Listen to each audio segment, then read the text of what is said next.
She fed a homeless woman outside the restaurant, lost her job for it, and thought that was the end. What she didn't know, that woman was a Mafia boss's missing mother. And he doesn't forget debts, especially ones paid in kindness. The rain hit the windows of Russo's like bullets. Clara Martinez wiped down table 7 for the third time, her feet screaming inside her worn sneakers. 9 hours into her shift, and the Friday night crowd showed no signs of thinning. Laughter bounced off the marble floors. Crystal glasses clinked. The smell of expensive wine and seared steaks filled the air. This was the kind of place where people spent more on one meal than Clara made in a week. She glanced at the clock, 10:47 p.m. Just over an hour until closing. Then she could go home, peel off these shoes, and collapse into bed. Tomorrow she'd do it all over again. That was life. That was survival in New York City when you were 26, alone, and one missed paycheck away from disaster. Clara, table 12 needs water. Marcus, the floor manager, snapped his fingers at her like she was a dog. On it, she called back, forcing a smile. As she turned toward the kitchen, movement near the entrance caught her eye. Through the rain-streaked glass door, a figure hunched against the building. A woman, thin as a wire, wearing a coat that might have been blue once but now looked like something dredged from a dumpster. The woman's face pressed close to the window, watching the diners inside with hollow eyes. Clara's chest tightened. She'd seen that look before, in mirrors, in faces at the shelter where she'd volunteered before taking this job. The look of someone who'd forgotten what a full stomach felt like. The woman's breath fogged the glass. She was shivering so hard Clara could see it from 20 feet away. Clara. Water. Marcus's voice cut through her thoughts. She grabbed a pitcher and made her rounds, but her eyes kept drifting back to the door. The woman was still there, getting wetter by the second, her thin frame shaking. When Clara returned to the service station, she made a decision. It wasn't smart. It wasn't safe for her job. But it was right. She grabbed a menu and walked to the entrance.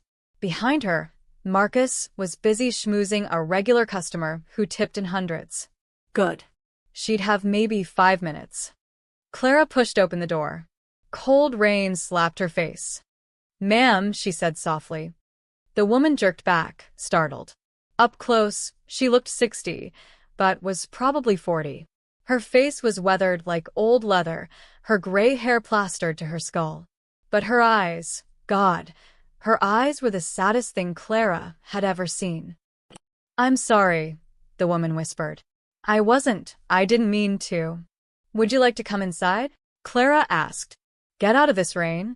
The woman stared at her like she'd spoken a foreign language. "I can't. I don't have money for." "Don't worry about that." Clara held the door open wider. "Please. You'll catch pneumonia out here."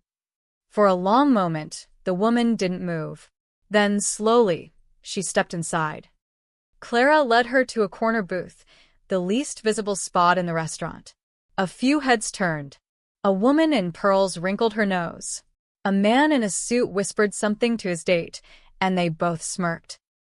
Clara felt her face burn, but she kept moving. "Have a seat," she said gently. "I'll be right back." In the kitchen, she moved fast. 1 bowl of minestrone soup, the cheapest thing on the menu but still hot and filling. 2 rolls.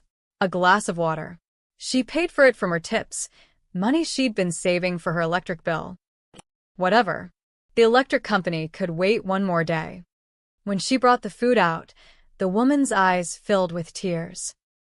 "I can't," she started. "You can," Clara said firmly. "And you will. Eat." The woman picked up the spoon with trembling hands. The first taste seemed to break something inside her. She started crying silently, tears running down her cheeks as she ate. Clara stood nearby, protective, ready to run interference if anyone complained. That's when she heard the footsteps. Sharp. Angry. Coming fast. "Martinez." Marcus's voice cracked through the dining room like a whip. Several conversations stopped. Heads turned. Clara's stomach dropped. Marcus stormed over, his face purple with rage. He looked at the homeless woman, then at Clara, then back at the woman like she was something he'd scraped off his shoe. "What the hell do you think you're doing?" he hissed. "She was cold," Clara said quietly. You brought a homeless person into my restaurant." His voice rose. Other diners were definitely watching now. "Do you have any idea what this does to our image? What our customers think when they see?" "She's a human being," Clara interrupted. "She needed help. She needs to leave." Now Marcus grabbed the bowl of soup. The woman flinched, shrinking into herself. Something snapped inside Clara. She'd taken enough. From Marcus, from the sneering customers, from a world that treated kindness like a crime. "No," she said. Marcus's eyes went wide. "Excuse me?" "Let her finish eating. Then she'll go." "You're done," Marcus said, his voice dropping to a deadly whisper. "Give me your apron. You're fired." The restaurant went silent. Even the kitchen noise seemed to stop. Clara stared at him. She should beg. She should apologize. She needed this job desperately. But when she looked at the homeless woman, at her frightened face, at the way she was trying to make herself invisible, Clara couldn't do it. She untied her apron slowly, folded it, placed it in Marcus's outstretched hand. "You're making a mistake," he said coldly. "I'll make sure every restaurant in this district knows your name. You'll never work in this industry again." Clara said nothing. She turned to the woman, who was crying again. "Finish your soup," Clara said gently. "Take your time." Then she walked out into the rain, her uniform soaking through, her tips for the night left behind, her future crumbling. She didn't know that in less than 3 hours, a black Mercedes would pull up to this same restaurant. She didn't know that the most dangerous man in New York City was about to walk through that door, looking for his mother. And she definitely didn't know that the homeless woman she'd just fed, the woman currently crying into a bowl of soup, would change her life forever. The rain was cold. Clara started walking. Behind her, through the window, she could see Marcus already cleaning up the table, erasing any evidence that kindness had happened here tonight. But some things, once done, can't be undone. Some acts of grace set wheels in motion that no one can stop. Luca DeSantis didn't do panic. He'd stared down federal prosecutors, rival families, and the barrel of more guns than he could count. At 34, he controlled half the legitimate businesses in Lower Manhattan and all of the illegitimate ones. People crossed the street when they saw him coming. But tonight, driving through rain-soaked streets at midnight, his jaw was clenched tight enough to crack teeth. His mother was missing. Again. "Boss, we got something," Tony said from the passenger seat, phone pressed to his ear. "Vinny says a woman matching her description was spotted on Lexington, near that fancy place Russo's." Luca's hands tightened on the steering wheel. "When?" "Couple hours ago. Around 11-inch. 3 cars followed behind them, filled with his men. Excessive for most situations, but when it came to Maria DeSantis, Luca took no chances. She'd disappeared 8 months ago after their last fight, the worst one they'd ever had. He'd said things he regretted. She'd said she didn't want to be part of this life anymore. Then she'd vanished like smoke. He'd searched everywhere, put word on every street, called in favors from coast to coast. And nothing. His mother, who'd raised him alone after his father died, who'd worked 3 jobs to keep him fed, had chosen the streets over him. The guilt ate at him every single day. "Pull up here," Luca ordered, parking a block from Russo's. The rain had slowed to a drizzle. The restaurant's warm lights glowed like a beacon. He walked toward the entrance, his black coat and darker reputation clearing a path. His men fanned out, checking exits, watching corners. This was their world: control, observation, power. Marcus, the floor manager, was locking the front door when he saw them coming. His face went white. "Mr. DeSantis," he stammered, fumbling with his keys. "We're closed, but for you, of course." "I'm not here to eat." Luca's voice was cold and flat. "You had a homeless woman here tonight. Where is she? Marcus's eyes darted nervously. In this neighborhood, everyone knew who Luca was. Everyone knew you answered his questions quickly and honestly.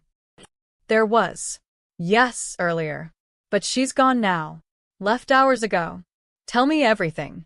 Marcus licked his lips. She was outside, begging or something. One of my waitresses, ex-waitress now, brought her inside.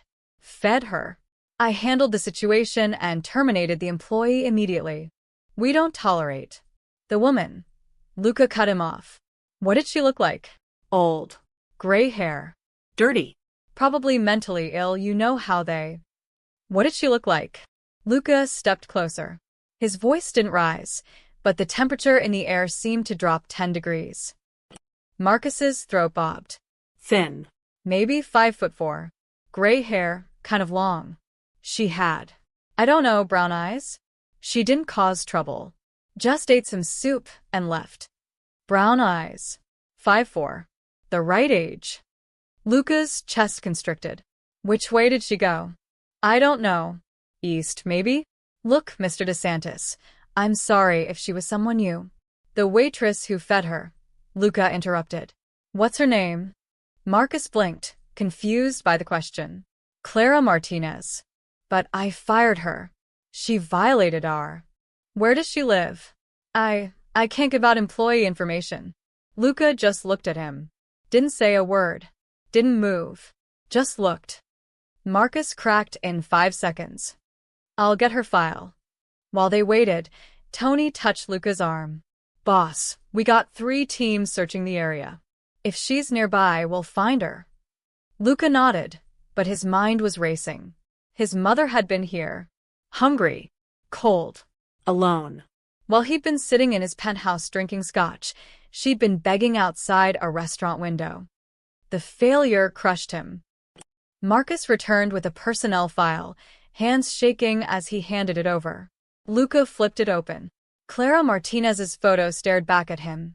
Young, dark-haired, with eyes that looked tired but kind.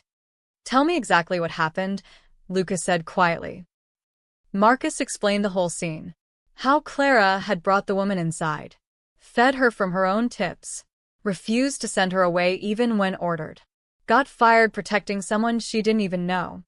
She was stubborn about it, Marcus added, like this was a character flaw. Wouldn't listen to reason. Something shifted in Luca's chest. This stranger, this waitress struggling to survive in an expensive city, had shown his mother more kindness than he'd managed in 8 months. She'd sacrificed her job, her income, her future. For a woman everyone else had looked through like glass. The woman who was here, Luca said slowly. She's my mother. The blood drained from Marcus's face. I didn't. Mr. DeSantis, I had no idea. Of course you didn't, Luca's voice was soft, which somehow made it more terrifying. Because you didn't bother to see her as a person. Just a problem to remove. Sir, I was just maintaining standards. You fired someone for showing compassion. For feeding a hungry woman, Luca leaned in close. Do you understand what you've done? Marcus was sweating now despite the cold. I'll rehire her immediately. First thing tomorrow. You'll do nothing, Luca tucked Clara's file under his arm. In fact, you're going to have a very difficult month ahead. Health inspections. Tax audits. Supplier issues. Consider it a lesson in empathy. He turned to leave, then paused. And Marcus? If I find out you've contacted Clara Martinez or interfered with her in any way, we'll have a much longer conversation. Understood. Marcus nodded frantically. Outside, the rain had stopped. Luca stood on the sidewalk, looking at Clara's address. She lived in Queens, a small apartment in a neighborhood where doors had 3 locks and windows had bars. Tony, find my mother, he ordered. Use everyone. Every contact. I don't care what it costs. What about the waitress? Luca studied her photo again. Clara Martinez had no idea what she'd started. No idea that her simple act of kindness had tied her fate to the most dangerous family in New York. She'd saved his mother when he couldn't, fed her when she was starving, treated her with dignity when the world treated her like trash. That meant something in Luca's world. That meant everything. The waitress, he said quietly, just became family. The call came at 6:47 a.m. Luca hadn't slept. He'd spent the entire night coordinating search teams, reviewing security footage, checking every shelter and soup kitchen within a 10-mile radius. His penthouse apartment felt like a cage. "We found her," Tony said. "She's safe." Luca closed his eyes. "Where?" "St. Anthony's Church. She was sleeping in the basement. Father Rodriguez has been hiding her." Of course. His mother had always loved that church. Luca was there in 15 minutes. The safe house was a brownstone in Brooklyn that Luca kept for situations exactly like this. Quiet, secure, off the books. When he walked in, his mother was sitting at the kitchen table wearing clean clothes someone had bought her, her gray hair still damp from a shower. She looked small, fragile, nothing like the fierce woman who'd raised him. "Mama," Luca said softly. Maria de Santos looked up. For a moment neither moved. 8 months of silence hung between them like a wall. Then her face crumpled, and she started crying. Luca crossed the room in 3 strides and pulled her into his arms.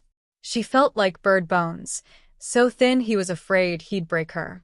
When had she gotten this small? "I'm sorry," she sobbed into his chest. "I'm so sorry, Luca. I was so angry, and I said terrible things."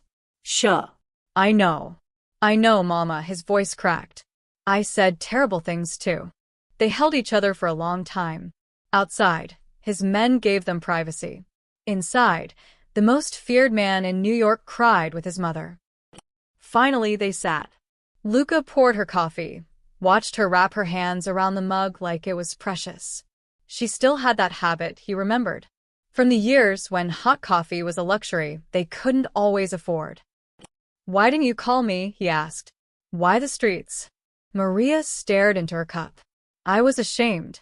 After what I said, calling your business evil, saying you were just like your father's killers, I didn't know how to come back from that. I would have forgiven you in a heartbeat." "I know," she smiled sadly. "That's why I couldn't face you. You would have taken me back immediately, and I needed to. I don't know. Punish myself, maybe. Prove I could survive without your blood money." Luca flinched. "Mama." "I was wrong," she interrupted. "Living out there, I learned something. The world isn't as simple as I wanted it to be. There's cruelty everywhere in people wearing suits and people wearing crowns." And sometimes her eyes grew distant. Sometimes kindness comes from unexpected places. "Tell me about last night," Luca said gently. Maria's face softened. "It was so cold. I'd been walking for hours, trying to find somewhere warm.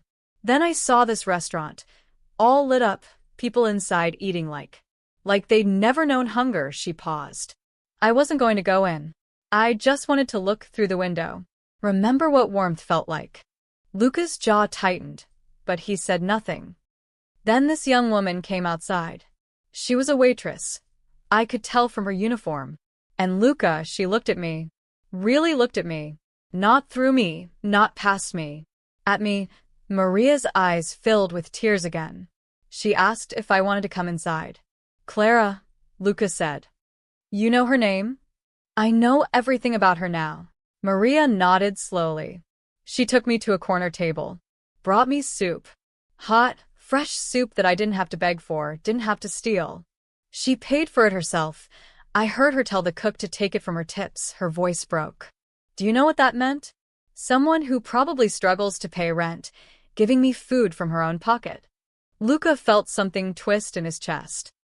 The other customers stared. Maria continued. They whispered. I could hear them judging her, judging me. But she didn't care.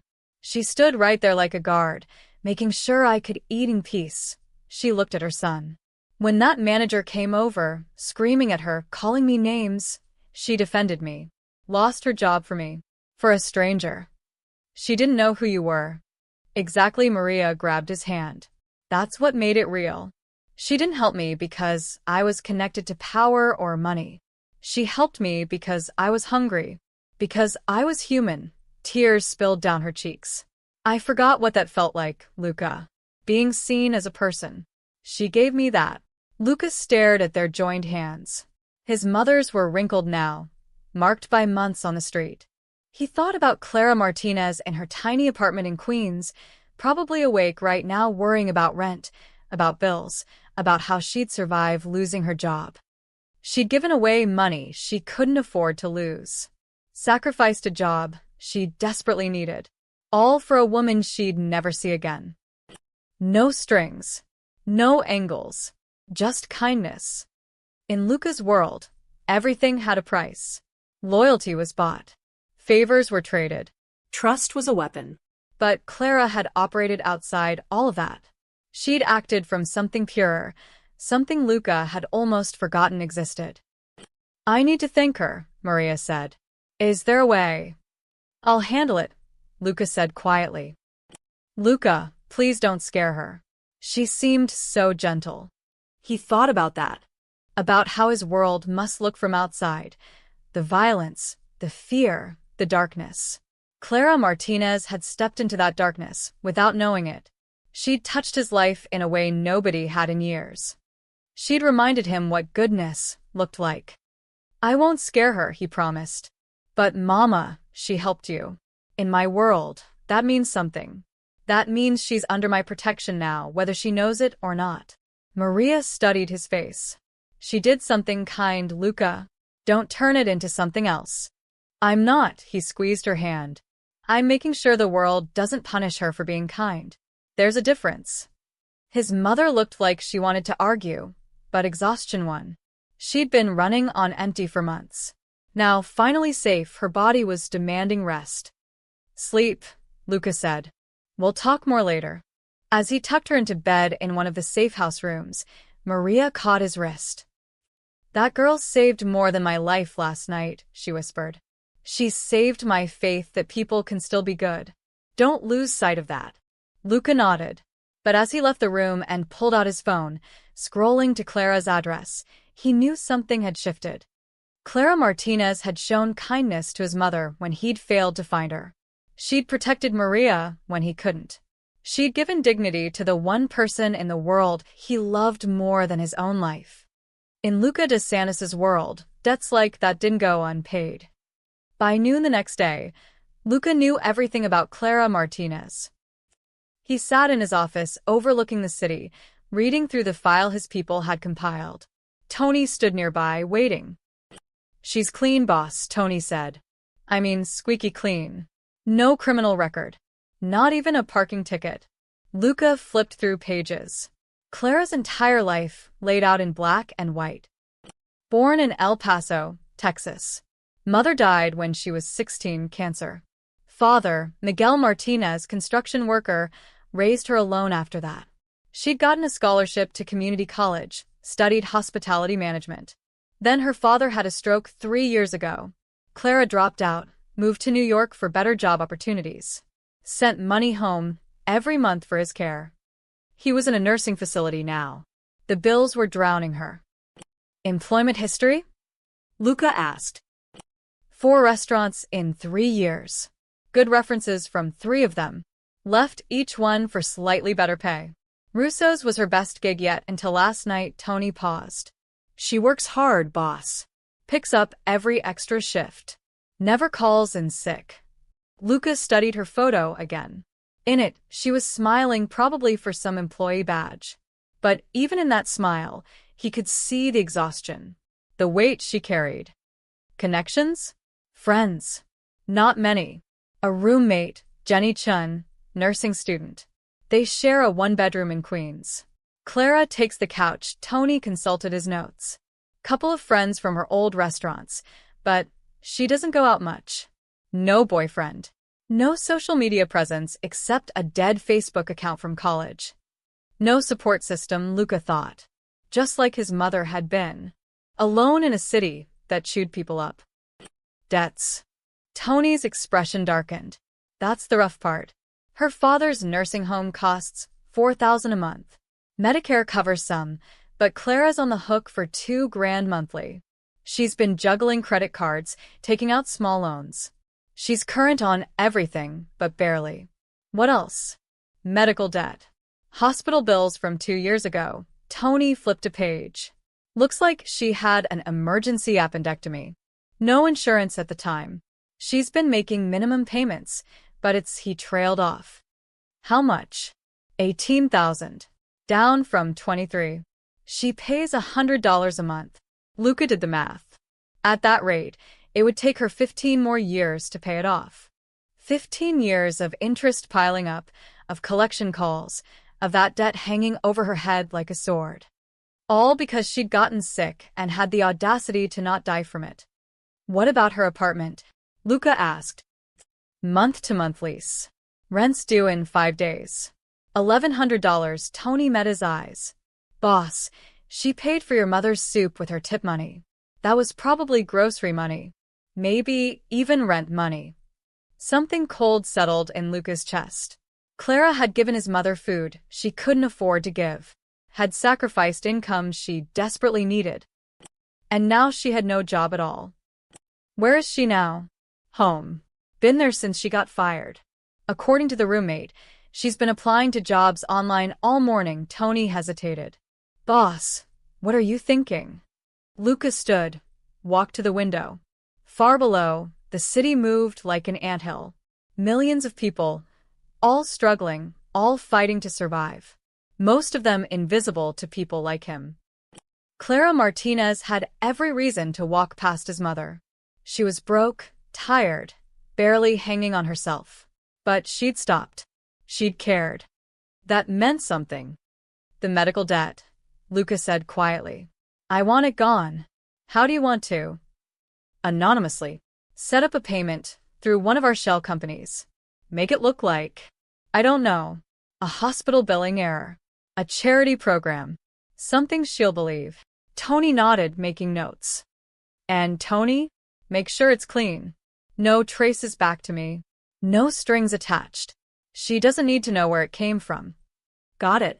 What about her rent? Luca thought about that. Rent was trickier. Too obvious. Clara would ask questions. Not yet. Let's see how things play out. He turned back to the file. But I want someone watching her building. Discreet. If anyone gives her trouble, I want to know immediately. Already done.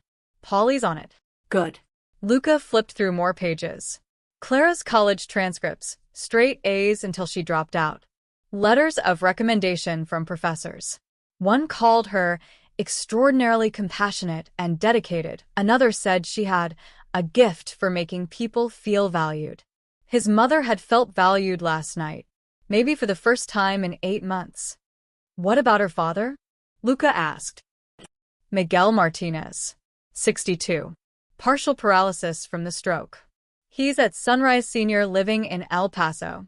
Clara calls him every Sunday. Tony's voice softened. According to the nurse I talked to, he doesn't always remember who she is anymore. But she calls anyway. Luca closed the file. Clara Martinez was exactly what she appeared to be, a good person trapped in a bad situation. No angles. No schemes. Just a woman trying to keep her head above water while taking care of everyone else. In his world, people like that got eaten alive. Not this time. Set up the medical debt payment today, Luca ordered. And Tony, pull her employment records from Russo's. I want to see Marcus's official termination report. Planning something? Just being thorough. After Tony left, Luca sat alone with the file. He thought about his mother's words. She saved my faith that people can still be good. Don't lose sight of that. He wouldn't. But he also wouldn't let Clara suffer for her goodness. The world punished kindness enough already. His phone buzzed. A text from the hospital billing department contact. Payment processed. $18,000 paid in full to Clara Martinez's account. Sent notification letter citing Patient Assistance Fund. Luca allowed himself a small smile. It wasn't much. Wouldn't solve all her problems. But $18,000 of weight just lifted off her shoulders. She'd never know it came from him. That was fine. This wasn't about gratitude or recognition. It was about balance. About making sure that one act of kindness didn't cost her everything. He looked out at the city again. Somewhere out there, Clara Martinez was probably staring at rejection emails, wondering how she'd pay next month's rent, carrying the weight of her choices. Soon, she'd get a letter. One small piece of good news in a dark time. It wouldn't fix everything, but maybe, just maybe, it would remind her that kindness still mattered. That it wasn't always punished. Luca picked up his phone and called his accountant. There was more work to do. Clara's problems weren't solved yet. But they would be. He'd make sure of it. 3 days after getting fired, Clara got a letter from the hospital. She opened it expecting another payment reminder. Instead, she stared at words that didn't make sense. Patient Assistance Fund. Account paid in full. $000 balance. Her hands shook. $18,000. Gone. Just like that. Jenny, she called to her roommate. Did you see this? Jenny Chin looked over from her nursing textbooks. See what? My hospital debt. It says it's paid off. That's amazing. Did your dad's insurance? No. It doesn't make sense. Clara read the letter 3 times. Some fund she'd never heard of. A program that hadn't existed when she'd called last month asking about payment options. Maybe it's a mistake, Jenny said. Yet Clara folded the letter carefully. Maybe, but mistakes didn't usually favor people like her. Still, she wasn't about to question it. If some clerical error had wiped out her debt, she'd take it. God knew she needed the break. With one less weight on her shoulders, she threw herself into job hunting. She had rent due in 2 days, and her savings account had exactly $347 in it. The first restaurant called her in for an interview that same afternoon. Clara dressed in her best clothes, a black skirt and white blouse she saved for important occasions. The manager at Giuseppe's seemed nice enough. He looked at her resume, nodded approvingly. Your experience is solid, he said. We could use someone who knows fine dining. When can you start? Hope bloomed in Clara's chest. Immediately. Tomorrow if you need. Great. Let me just make a quick call to verify your last employment. He stepped into the back office. Clara waited, already imagining the relief of having income again. She'd make rent, send money to her dad, get back on track. The manager returned 5 minutes later. His entire demeanor had changed. I'm sorry, he said, not meeting her eyes. The position's been filled. But you just said. I was mistaken. We're not hiring after all, he handed back her resume. Good luck elsewhere. Clara walked out confused. That was strange. But maybe they really had just filled the position. She'd try somewhere else. The next restaurant rejected her application by email within an hour. The one after that told her over the phone that they didn't think she'd be a good fit. A fourth said they were hiring, then changed their mind when she gave them Russo's as a reference. By the end of the day, she'd applied to 7 places. 7 rejections. On day 2, she expanded her search. Diners, cafes, even fast food. Places that always needed servers, places that had hired her friends with no experience. Nothing. Previous employer gave a poor reference. One manager told her bluntly. Said you were unreliable. Caused disruptions. Clara felt ice in her veins. That's not true. I was fired for helping a customer. Look, I don't know the details. I just know what they told me, he shrugged. Sorry, kid. By day 3, Clara understood what was happening. Marcus had blacklisted her. She sat in her tiny apartment, laptop open, staring at another rejection email. Jenny was at clinical rotations. The silence pressed down like a physical weight. Clara pulled up Russo's corporate website. They weren't just one restaurant. They were owned by Prestige Dining Group, a company that operated 43 restaurants across New York and New Jersey. She recognized some of the names. Places she'd worked before. Places she'd applied to this week. They were all connected. And Marcus had made sure they all knew her name. Her phone rang. For a moment, hope flickered. Maybe one of the applications. Ms. Martinez? This is Riverside Management regarding your rent. Her stomach dropped. It's not due until tomorrow. We're calling to remind you that late payments result in a $100 fee. And Ms. Martinez, given your recent employment change, we need to discuss your lease status.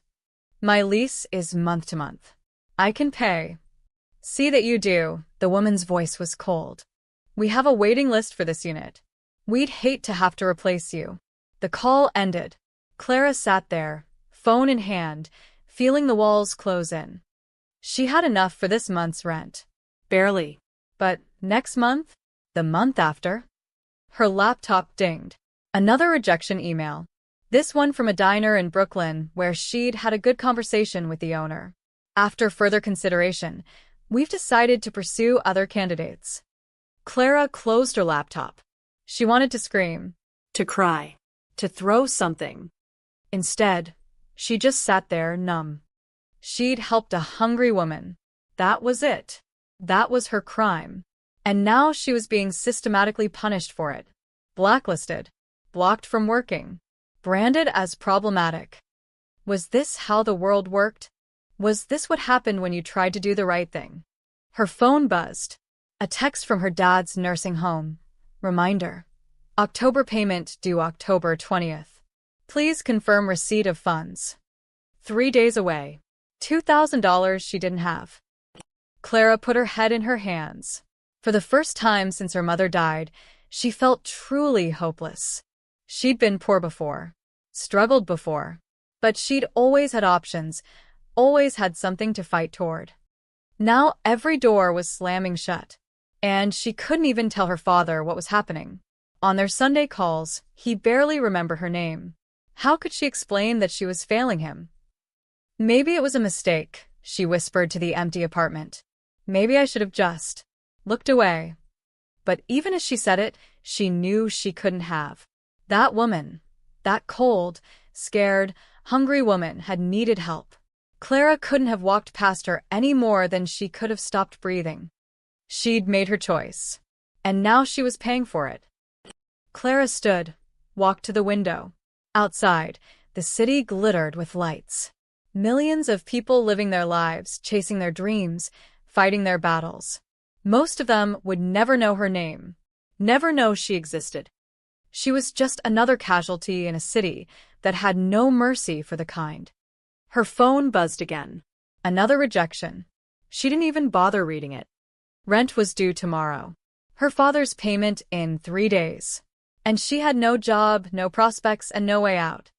Clara closed her eyes and tried to remember why she'd come to New York in the first place. What dream had she been chasing? It felt so long ago, so far away. Now all she had was debt, fear, and the bitter knowledge that kindness had a price. And she couldn't afford to pay it. The knock came at 8 p.m. Clara froze on the couch, laptop balanced on her knees. Jenny was at the hospital for night shift. Nobody visited them. Nobody even knew where they lived except the landlord and bill collectors. Another knock. Firmer this time. She crept to the door, looked through the peephole. A man stood in the hallway, tall, dark suit, expression blank. Behind him, she could see another man at the stairs. Who is it? She called. Ms. Martinez. My employer would like to speak with you. He's downstairs. Her heart hammered. About what? He'll explain. Please. It's important. Something in his tone, respectful but not threatening, made her crack the door, chain still on. I'm not going anywhere with strangers. The man nodded like he expected this. Mr. DeSantis thought you might say that. He asked me to tell you it's about the woman you helped 3 nights ago. At Russo's. Clara's breath caught. The homeless woman. How did anyone? He just wants to thank you, the man continued. 5 minutes of your time. That's all. DeSantis. The name tickled something in her memory. She'd heard it somewhere, whispered in restaurants, mentioned in news articles she'd scrolled past.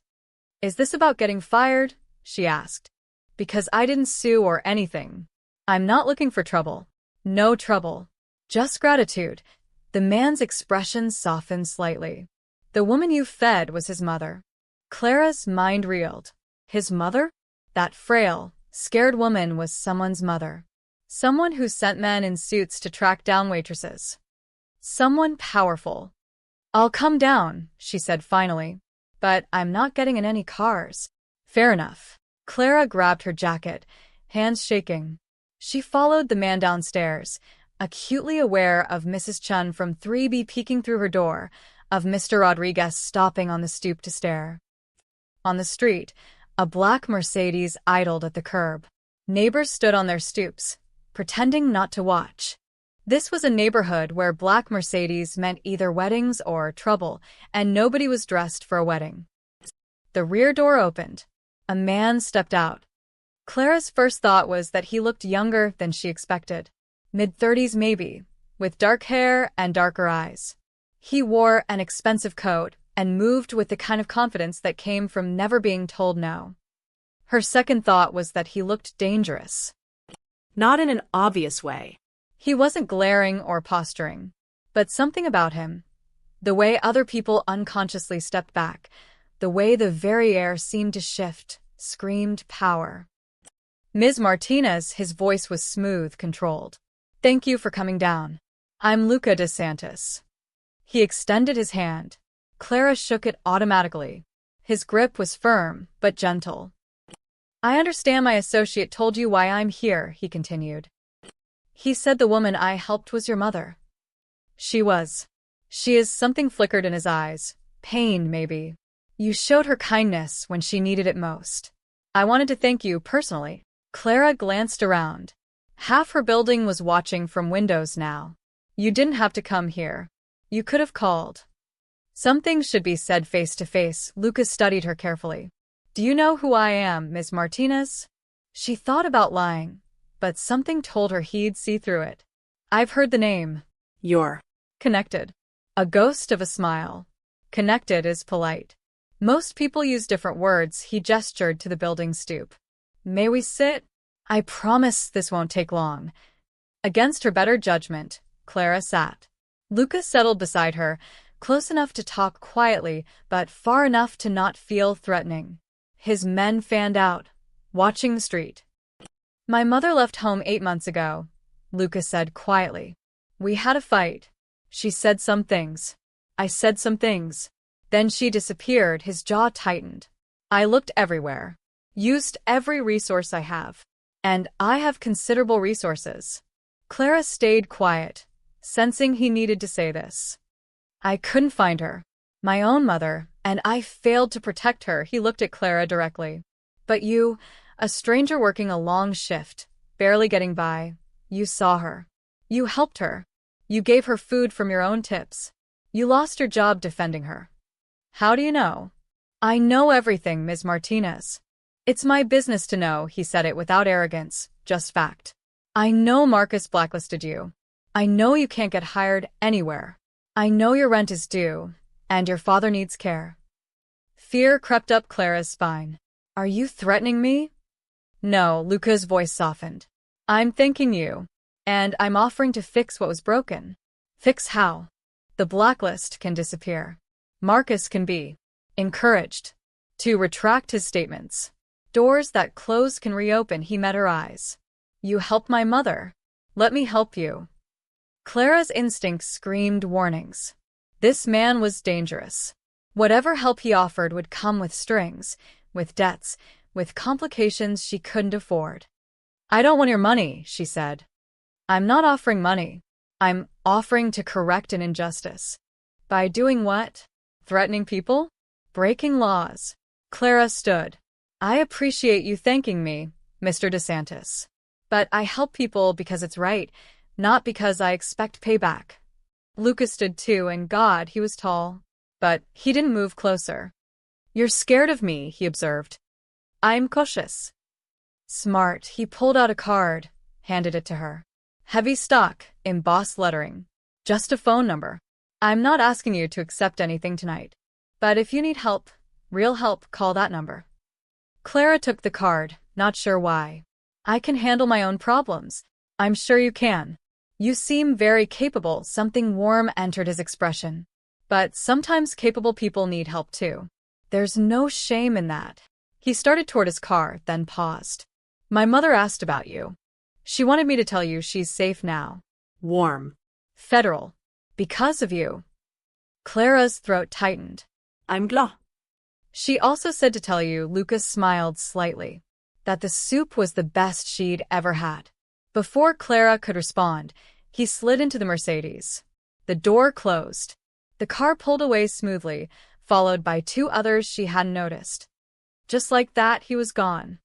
Clara stood on the sidewalk, card in hand, aware of eyes on her from every window. Tomorrow, everyone would be talking. Mrs. Chen would ask questions. Mr. Rodriguez would speculate. The whole building would know that a man like Luca DeSantis had come for her. She looked at the card. Just a number. No name. No explanation. In her pocket, her phone buzzed. Another rejection email, probably. Clara climbed back to her apartment, locked the door, and sat heavily on the couch. The card lay on the coffee table, innocent and dangerous at once. She should throw it away.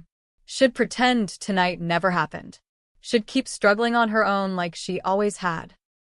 But as she stared at her laptop, at the rejection emails, at the rent reminder, at her bank balance, she couldn't help wondering. What if he really could fix things? What would that cost her? And more importantly, was she desperate enough to find out? Marcus Webb loved his job. Floor manager at Russo's meant respect, decent pay, and the power to make people squirm. He'd fired dozens of servers over the years. Some deserved it. Some didn't. He never lost sleep either way. But on Thursday morning, when he walked into Russo's, 3 city inspectors were already inside. "What's going on?" Marcus demanded. The lead inspector, a tired-looking woman with a clipboard, barely glanced at him. "Health and safety inspection. Routine. We had one 3 months ago. We got a complaint. Anonymous tip about food storage violations." She pointed to the walk-in freezer. "Start there." Marcus's jaw tightened. They'd just passed inspection with flying colors.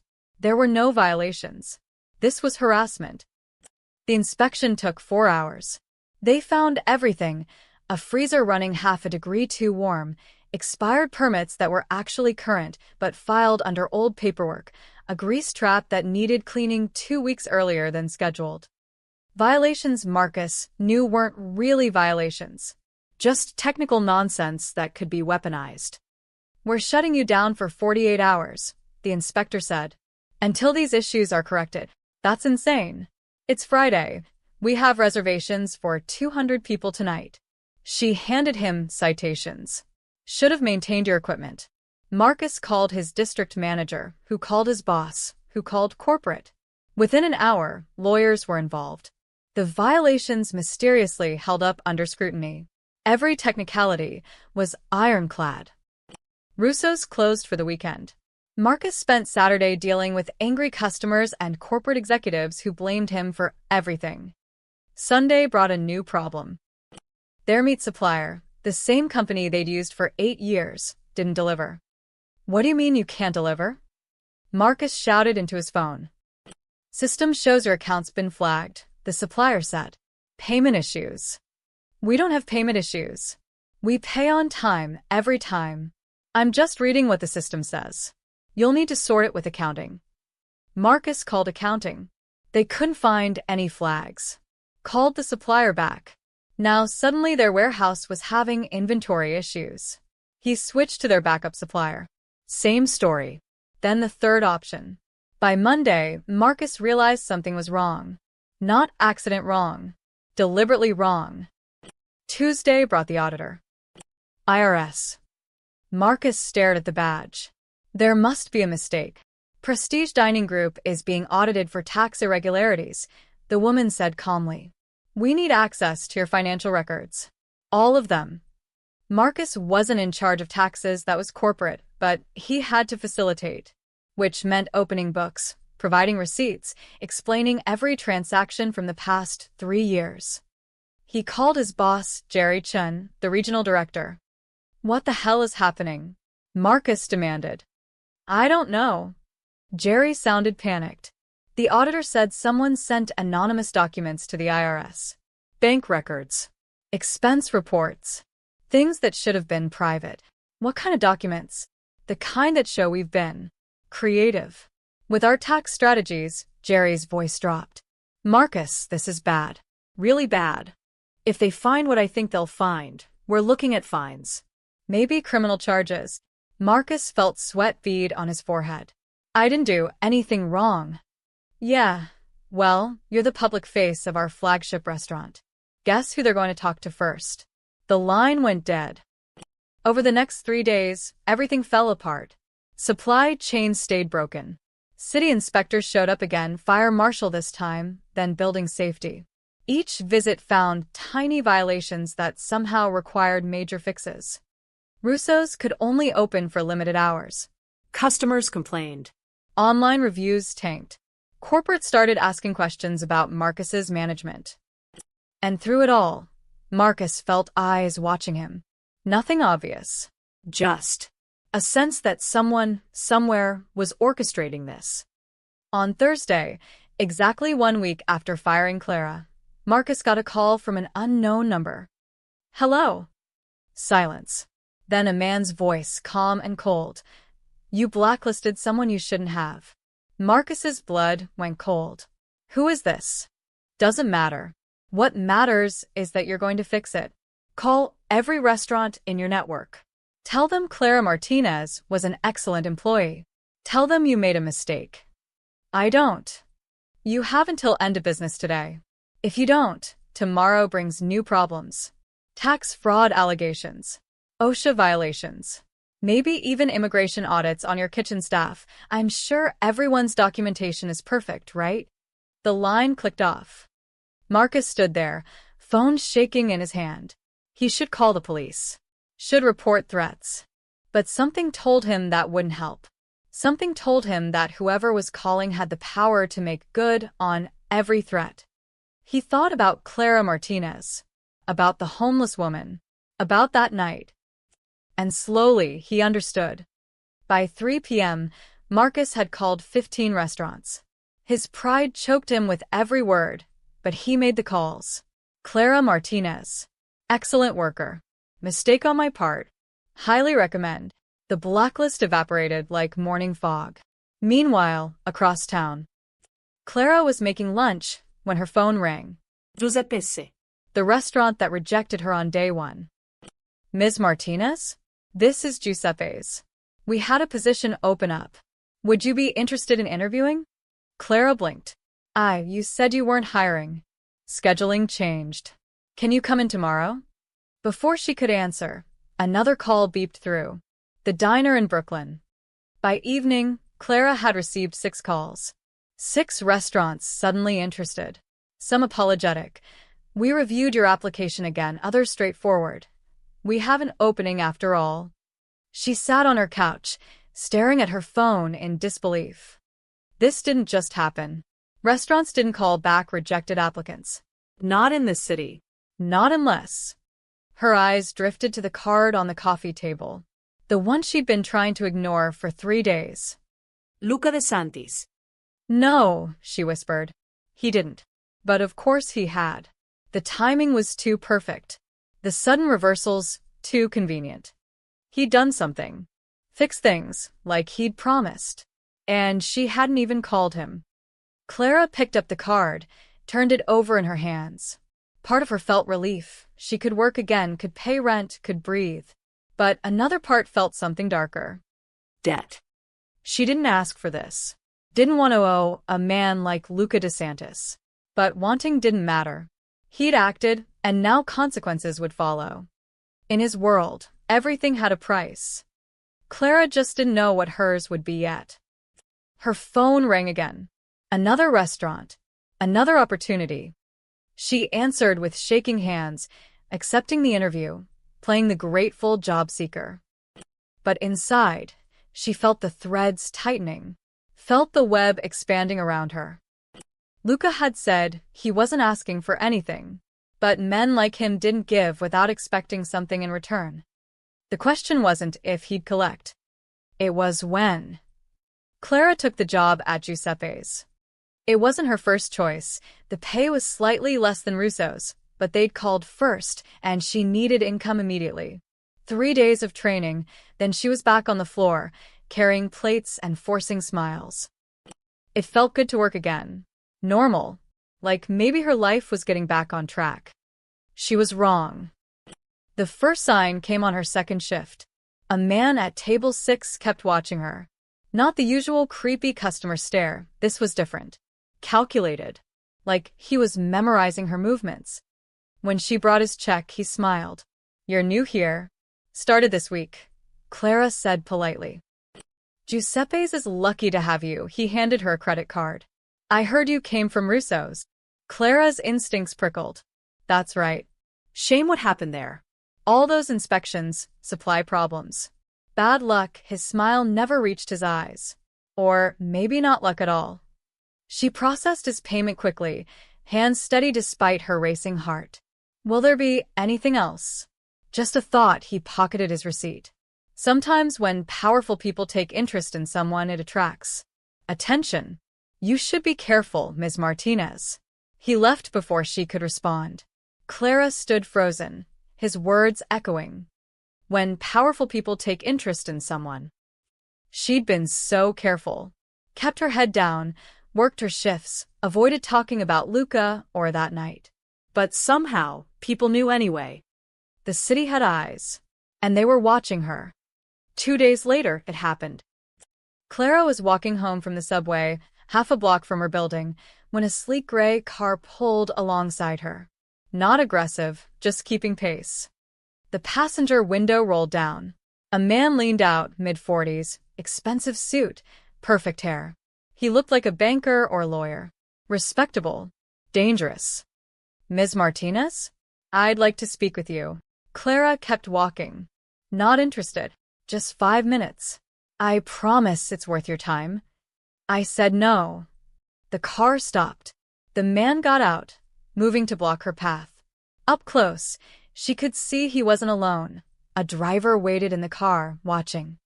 "My name is Vincent Rossi," he said smoothly. "I represent certain business interests in the city. I'd like to offer you a position." Clara's heart hammered. "I have a job. A better position. With better pay. $20 an hour to start. Full benefits. Flexible schedule." His smile was practiced, perfect. "All you need to do is answer a few questions from time to time." Questions about what? About your friend, Mr. DeSantis. There it was. The real offer. The trap. Clara stepped back. "He's not my friend. I don't know him." "That's not what we heard." Vincent moved closer. Not threatening but persistent. "We know he came to your building. Know he fixed your employment problems. Know he's taken a special interest in you." He paused. "We're just curious why." "There is no why. I helped someone. He thanked me. That's it." "If that's true, then you have nothing to lose by talking to us." Vincent pulled out a business card. "We're not asking you to do anything dangerous. Just keep your eyes open. Share what you observe. In return, we offer protection." "Protection from what?" "From complications." His eyes hardened slightly. "From becoming collateral damage in games you don't understand. The DeSantis family has enemies, Ms. Martinez. People who might think you're valuable. People who might try to use you." Clara's mouth went dry. "Are you threatening me?" "I'm offering you a choice." He held out the card. "Work with us willingly, or wait until circumstances force your hand. Either way, you're already involved. The question is which side you choose." Clara looked at the card, looked at Vincent's cold smile, looked at the driver in the car, watching with dead eyes. Every instinct screamed danger. "No," she said firmly. "I'm not choosing any side. I'm a waitress. That's all. I don't know anything about Mr. DeSantis, and I don't want to." "That's unfortunate." Vincent pocketed the card. "You should reconsider. The DeSantis protection only extends so far. And Luca," he smiled. "Luca gets bored easily. Today you're interesting. Tomorrow, you'll be forgotten. Then he'll watch out for you." He got back in the car. It pulled away smoothly, leaving Clara shaking on the sidewalk. She ran the last block home, locked her door, and collapsed against it. This was insane. She'd fed a homeless woman soup. That was it.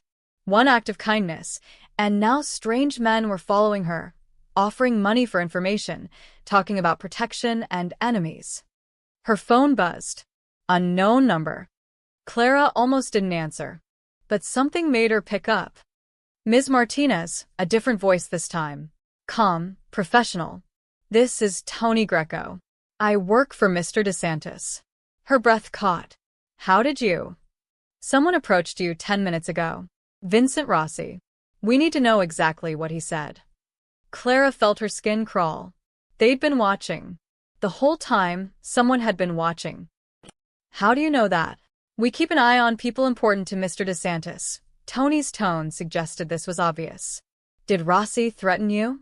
He offered me a job. Wanted information about Luca. What did you tell him? Nothing. I told him no. I told him I don't know anything. Clara's voice rose. I didn't ask for any of this. I know. Tony's voice softened slightly. You're doing fine. But Ms. Martinez, you need to understand something. The Rossi family and Mr. DeSantis have history. Bad history. If they approached you, it means they think you matter to him. But I don't. Perception is reality in this world. They think you're connected. That makes you a target. He paused. Mr. DeSantis wants to meet with you again. Tomorrow evening. He'll explain everything. I don't want to meet. I want to be left alone. That's not an option anymore. Tony's voice held genuine regret. You're already involved. Meeting with Mr. DeSantis is the safest thing you can do right now. He can protect you from the Rossis. I don't want his protection. I don't want any of this. Then you should have walked past his mother that night. Tony said it gently, but the words hit like a slap. I'm sorry, Ms. Martinez. I really am. But you made a choice. Now you have to live with where it led. The line went dead. Clara sat on her couch, foam clutched in shaking hands. She wanted to scream. To cry. To pack a bag and run somewhere far away where Mafia families didn't fight over waitresses. But she couldn't run. She had rent, responsibilities, her father's care. She couldn't just disappear. And worse, she realized with growing horror, they'd find her anyway. Men like Luca and Vincent had resources. Connections. They could find anyone anywhere. There was no running from this. She'd opened a door that night at Russo's. Fed a hungry woman. Shown simple human kindness. And that door had led to a world she couldn't escape. Clara looked at her reflection in the dark window. She looked the same as always, tired, young, ordinary. But she wasn't ordinary anymore. She was connected, watched, valuable. And tomorrow, she'd have to face Luca DeSantis again and figure out what the hell that meant. Clara didn't meet with Luca the next evening. She worked a double shift instead, hoping that staying in public, staying visible, would keep her safe. When her shift ended at 11 p.m., Jenny offered to pick her up. Hai fine, Clara lid. Subway's faster. She regretted it the moment she stepped off the train. Her street was darker than usual, 2 streetlights out, shadows pooling between buildings. The bodega on the corner had closed early. Even the usual cluster of teenagers hanging out on the stoop was absent. Wrong. Something felt wrong. Clara walked faster, keys already in her hand, pepper spray in the other. Her building was 3 blocks away. She could make it. Just keep moving. Footsteps echoed behind her. She didn't turn, didn't slow down, but her heart started hammering. The footsteps matched her pace. Clara turned the corner onto her street. Almost there. 1 more block. A car engine started ahead of her. The same gray sedan from yesterday pulled out, blocking the sidewalk. 2 men got out. Clara spun around. The footsteps behind her materialized into 2 more men, cutting off her escape. Trapped. Ms. Martinez, Vincent Rossi stepped from the sedan, hands in his pockets, looking relaxed. I thought we could continue our conversation. Clara's hand tightened on her pepper spray. Stay back. I'm not going to hurt you, Vincent smiled, but his men moved closer, forming a loose circle. We just want to talk. Somewhere private. We can talk right here. I don't think you understand the situation. His smile faded. Mr. DeSantis isn't here to save you. His men aren't watching tonight. Right now, it's just us. Clara's blood turned to ice. They'd planned this. Waited until she was alone. Vulnerable. What do you want? She asked, trying to keep her voice steady. Get in the car. You're going to call Mr. DeSantis and deliver a message for us. No. It's not a request, Vincent nodded to his men. They moved closer. Clara raised the pepper spray. I swear to God, if you touch me. One of the men grabbed her wrist, twisting. The pepper spray clattered to the ground. Another man caught her other arm. She tried to scream, but a hand clamped over her mouth. Terror flooded through her. This was real. This was actually happening. They started dragging her toward the car. Clara fought, kicked, struggled, tried to bite the hand over her mouth, but they were too strong. Then headlights. A black SUV came around the corner fast, tires squealing. It slammed to a stop 10 feet away. Doors flew open. 4 men poured out. Clara recognized one, the man who'd come to her apartment, Tony. Let her go, Tony's voice was dead calm. Now. Vincent's men hesitated. The hand on Clara's mouth loosened slightly. This doesn't concern you, Vincent said, but his confidence was cracking. Everything concerning Ms. Martinez concerns us. Tony stepped forward. His men flanked him, and Clara noticed they all had guns. Not drawn, but visible. You're on DeSantis territory. You're touching someone under DeSantis protection. You've got about 5 seconds to let her go before this gets ugly. You're outnumbered, Vincent tried. No, Tony smiled, and it was the coldest thing Clara had ever seen. We're just the first wave. As if on cue, another car pulled up behind the SUV. Then another. 6 more men emerged. Vincent's expression shifted from confident to calculating. He was doing math, Clara realized. Weighing odds. Deciding if she was worth a war. Release her, he ordered his men. The hands dropped. Clara stumbled forward, and Tony caught her arm, pulling her behind him. You made a mistake tonight, Tony said quietly. Mr. DeSantis is going to hear about this. All of it. She's not his wife. Not his family. Vincent backed toward his car. She's nobody. She's somebody to him. That makes her off limits. Tony's voice dropped to something dangerous. Touch her again, and there won't be a negotiation. There won't be a sit-down. There'll just be consequences. Vincent's jaw clenched, but he got in his car. His men followed. The sedan pulled away, followed by the other vehicles.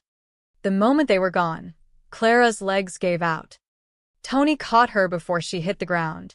I've got you. You're okay. You're safe. They were going to. Clara couldn't finish. Her whole body was shaking. But they didn't. We were here. Tony helped her to the SUV. Open the door. Get in. We're taking you somewhere secure. My apartment. Isn't safe tonight. Maybe not for a while. He looked at her with something like pity. Ms. Martinez, do you understand now? This isn't going away. The Rossis know your face. They know where you live. They'll try again. Clara's mind reeled. Why? What do they want from me? Leverage against Mr. DeSantis. They think if they control you, they control him. Tony's expression was grim. They're not entirely wrong. But I don't mean anything to him. I fed his mother once. That's it. Doesn't matter what you mean. Matters what they think you mean. Tony climbed in beside her. The SUV started moving. And after tonight, after he hears they tried to take you, you're going to mean a lot more. Clara put her head in her hands. This couldn't be happening. This couldn't be her life. But it was. The bruises forming on her wrists proved it. The fear still coursing through her veins proved it. She'd walked past that homeless woman.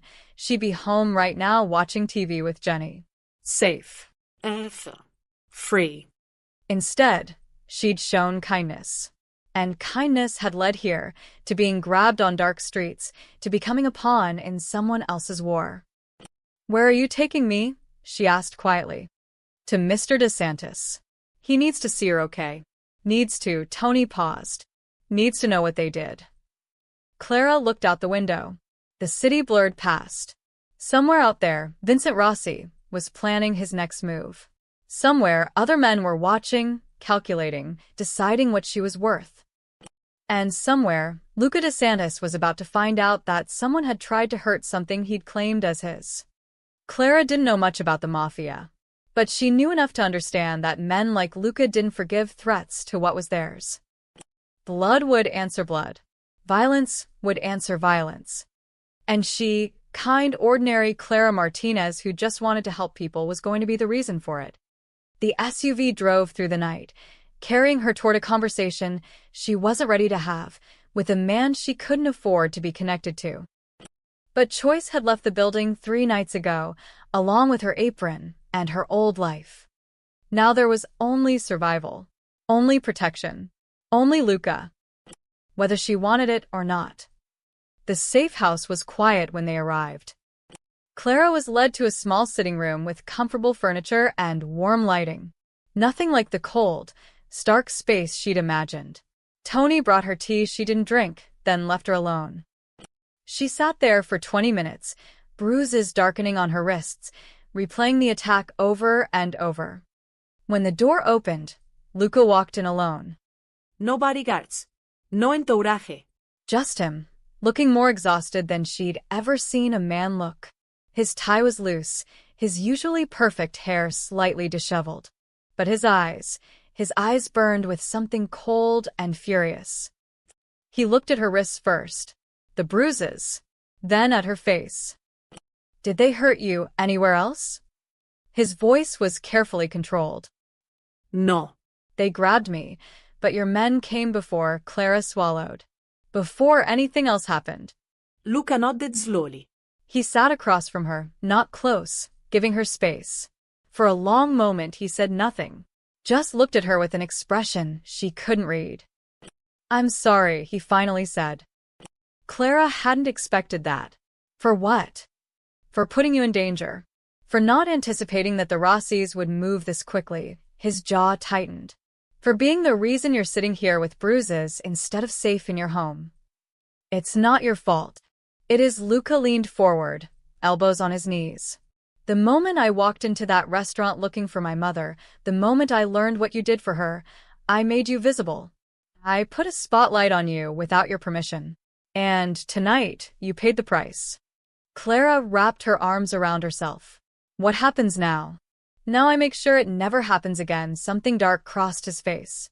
The Rossis will understand that touching you means war. They'll back off. And then what? I spend the rest of my life with bodyguards? Looking over my shoulder? Maybe, he met her eyes. Or you accept what I'm about to offer you. Clara tensed. I told you, I don't want. Let me finish. Luca held up a hand. Please. After tonight, you deserve to hear this. She nodded warily. Luca stood, walked to the window. When my mother told me about you, about what you did, it wasn't just the soup. It was how you treated her. Like she mattered. Like she was human, not invisible. He turned back. Do you know how rare that is? To see someone suffering and actually stop. I just did what anyone should do. But most don't. Most walk past. Look away. Convince themselves it's not their problem. His voice softened. You didn't. You sacrificed your job, your income, your future. For a stranger. Clara said nothing. What could she say?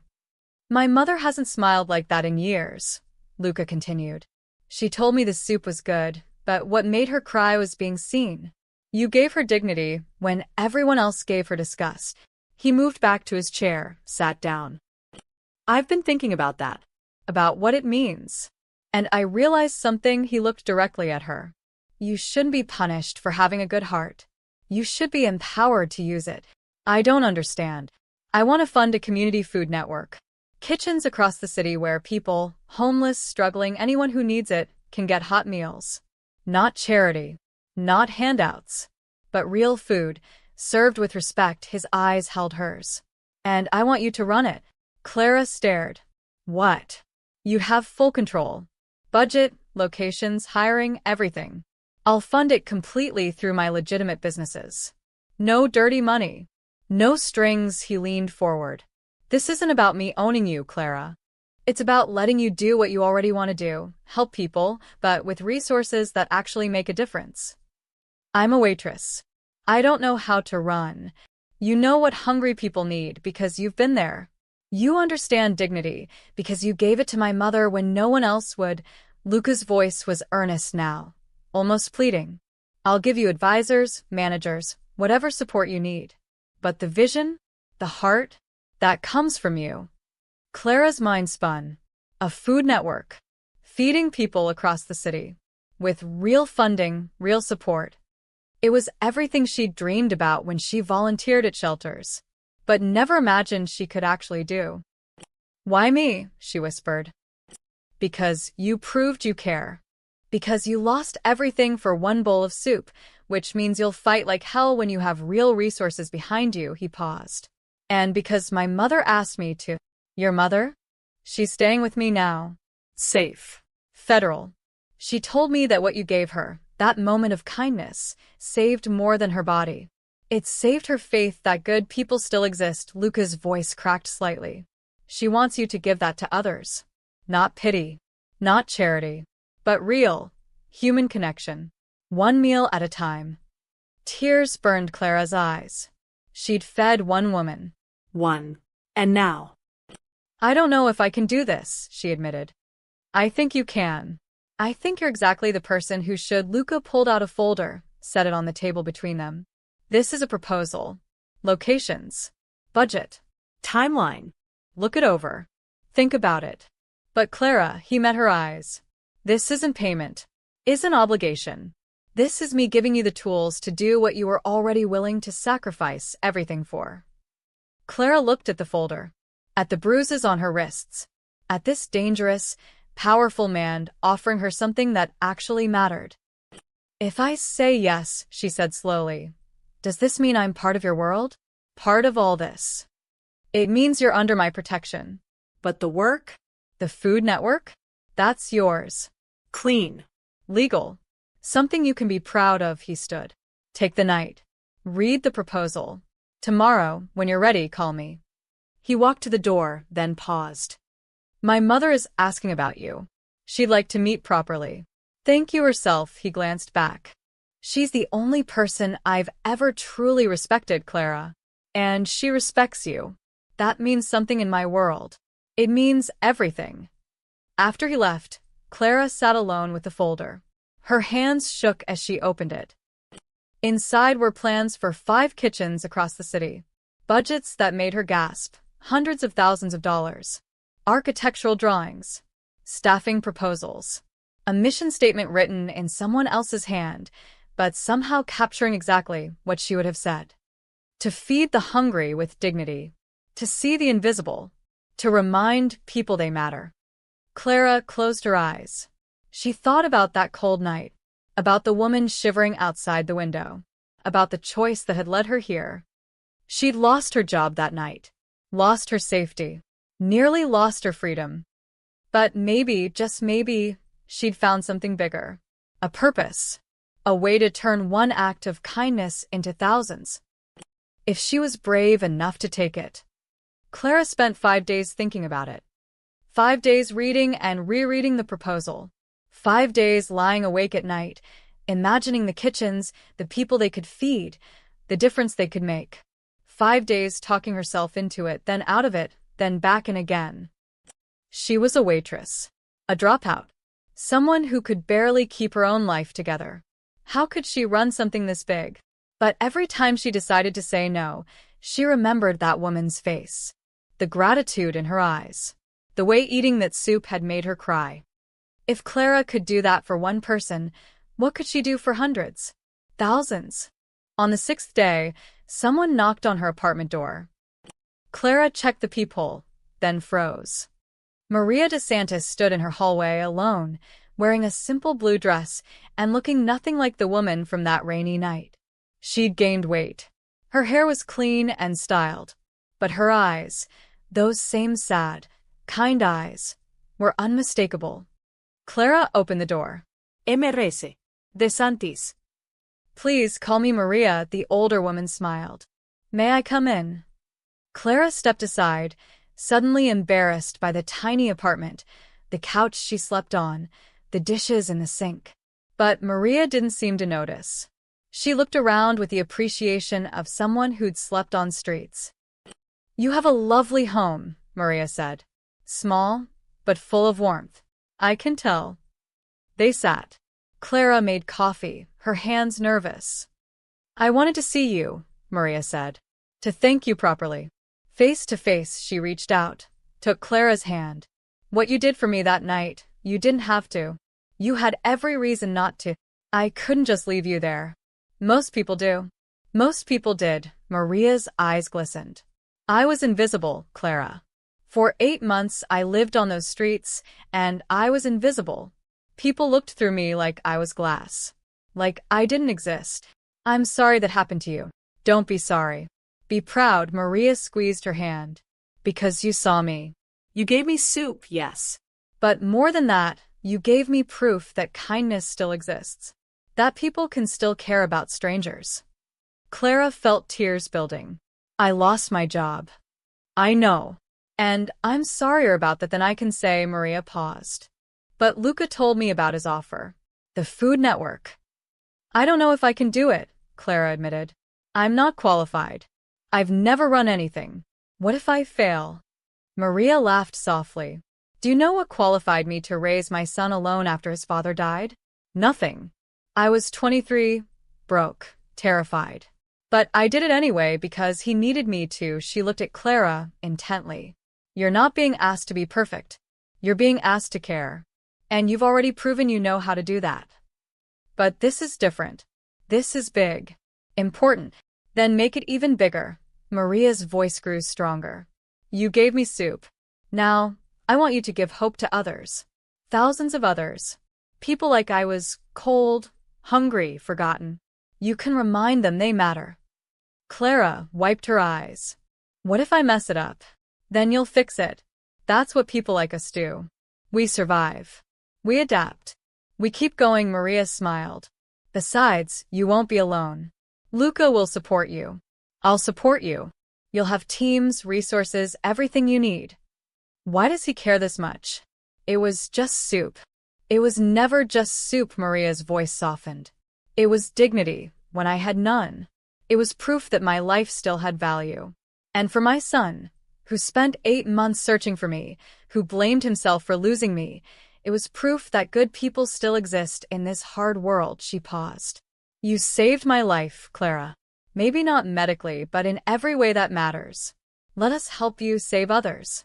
Clara looked at this woman who'd been through hell and come out stronger, who'd lost everything and found her way back, who was asking no, encouraging her to take this impossible leap. "You really think I can do this?" Clara whispered. "I know you can, because you already did it for me, with nothing but kindness and courage." Maria stood, pulled Clara up with her. "The question isn't whether you can, it's whether you will." Clara called Luca that afternoon. "I'll do it," she said. "I'll run the Food Network." She heard him exhale. "You won't regret this." "I already regret it. But I'm doing it anyway." He laughed, and it was the most genuine sound she'd ever heard from him. That's the right attitude. The next 2 weeks were a whirlwind. Luca's team descended like a professional army. Lawyers, accountants, real estate agents, all working to make the Food Network real. But they didn't take over, they supported. Every decision came to Clara first. Location for the first kitchen? Clara chose East Harlem, where need was greatest. Menu options? Clara insisted on real food, pot roast, fresh vegetables, homemade bread. Nothing institutional. Nothing that screamed charity. "This is for people who deserve better," she told the architect. "Make it welcoming. Warm. Like someone's kitchen, not a cafeteria." She interviewed staff personally. Cooks, servers, coordinators. She looked for people who understood what it meant to struggle, who wouldn't judge, who could see past circumstances to the humans underneath. "I was homeless once," one applicant admitted. "Is that a problem?" "It's why you're perfect," Clara said, and hired her on the spot. Through it all, Clara stayed herself. She refused the fancy office Luca offered, working instead from a small space in the first kitchen. She wore jeans and comfortable shoes, not suits. She learned names. Every person who walked through those doors got greeted by name if they'd been there before. Maria visited often, offering advice, sharing meals with guests. She and Clara formed a bond that surprised them both. Two women from different worlds, connected by one cold night and a bowl of soup. "You're doing beautifully," Maria said one afternoon, watching Clara serve lunch. "Better than I imagined." Clara smiled, tired but happy. "I'm learning. Making mistakes. That's called growth." Maria touched her arm. "I'm proud of you." Those words meant more than any praise from Luca's executives. More than the glowing media coverage starting to appear. More than the budget spreadsheets showing they were under cost. Clara was doing this. Actually doing it. Feeding people. Giving them dignity. Making a difference. She was still scared. Still uncertain. Still waiting for the moment she'd fail spectacularly. But for now, for these precious moments when hungry people sat down to hot meals and genuine smiles, she was exactly where she needed to be. Doing exactly what she was meant to do. One bowl of soup at a time. The morning of the grand opening, Clara couldn't eat.